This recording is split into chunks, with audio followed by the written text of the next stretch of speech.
This is The Wire for 2300 Zulu, November 10th, 2025. Precedence is routine. Information cutoff is 2200. Bottom line up front. Tribal tensions increase in Minneapolis after election loss. Government shutdown ends after FAA closes airspace to private jets. Terror attack in India kills 10 in Delhi. Beginning with international events, in the Caribbean, this morning the Pentagon announced 2 more kinetic strikes on narco vessels in the eastern Pacific Ocean. 6 people were killed as a result of the strike. In India this morning, at least 1, possibly more, vehicle-borne IEDs were detonated at the Red Fort Monument in Delhi. 8 to 10 people were killed during the attack and dozens more wounded. Reports initially stated that 1 VB-IED was the primary attack vector. However, throughout the day, reports emerged that up to 3 separate VB-IEDs might have been involved. However, it is not clear as to if those other vehicles exploded because of their proximity to the original blast seat, or if they were separate VB-IEDs altogether. The American Embassy in Delhi has issued a security notice warning of additional attacks. Indian authorities have also observably increased security at other sites around the country, and 3 people have been arrested in conjunction with the attack. Analysts comment. The culprit of the attack is not yet known. The choice of target, Red Fort, an old fortification from the Mughal Empire, doesn't really provide any indication either, since there's nothing really that political about the site. Some locals have claimed that the entire affair was not a terror attack but an industrial accident. Considering the social media situation at present, it's not possible to determine the truth of the matter. However, the U.S. State Department immediately issuing a travel notice indicates that this probably wasn't an accident. Right now it looks like this was a genuine terror attack, and this target was chosen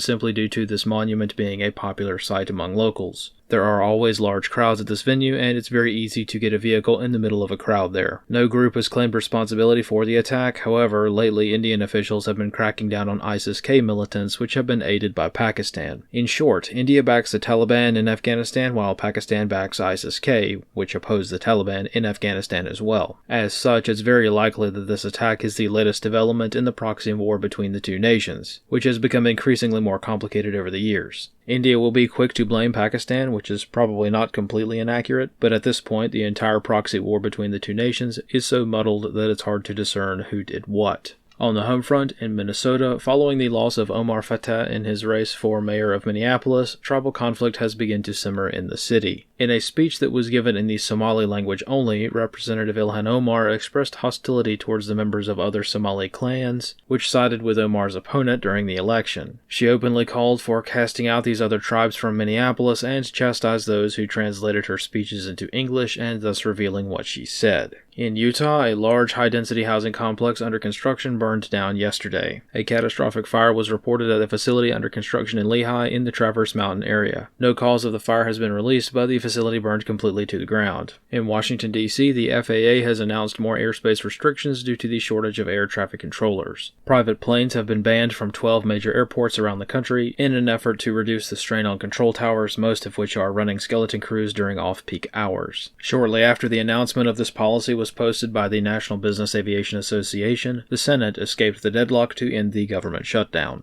Analysts comment. One of the fastest ways to end a government shutdown is to effectively restrict big political donors from using their private jets. When big money can't fly their private jets into Washington, phone calls get made. As a result, this move immediately resulted in a deal being reached in the Senate ending the government shutdown. As it stands, though, the FAA's closure of these 12 airports remains, but over the next few days or weeks this restriction is likely to be lifted as staffing issues get sorted out. Funding the government won't fix long-standing issues in the aviation community, but in this case, the restrictions on private planes aren't likely to last too long. Also in Washington, this morning President Trump hosted the diplomatic state visit of Syrian President Ahmed al-Sharaa, formerly known as Abu Mohammed al-Jolani. Per the photos provided by the White House, the meeting was amiable and ended on a positive note as supporters of Jolani demonstrated outside the White House. Analysts comment. Though innocuous to some, the weight of this visit did not go unnoticed. As a reminder, Jolani was the leader of a major faction of al-Qaeda in Syria during the war and was also a legendary and brutal warlord that fought against the United States during the early years in Iraq. To see him in the Oval Office warmly embracing the leadership of a nation who, not even 8 years ago, designated him a high-value target wanted for the systemic murder of civilians is a fitting end to the global war on terrorism era.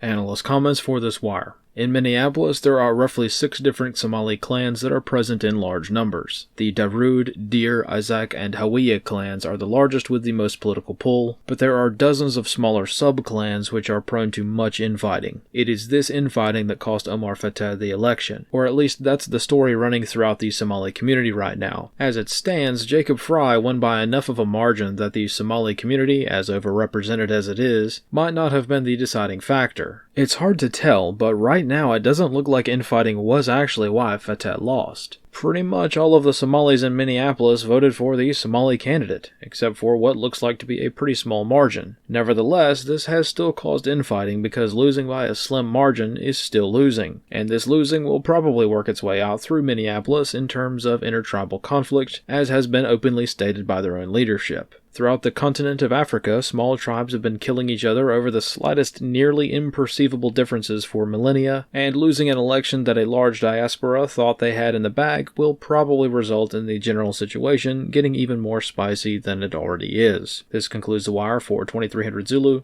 November 10th, 2025.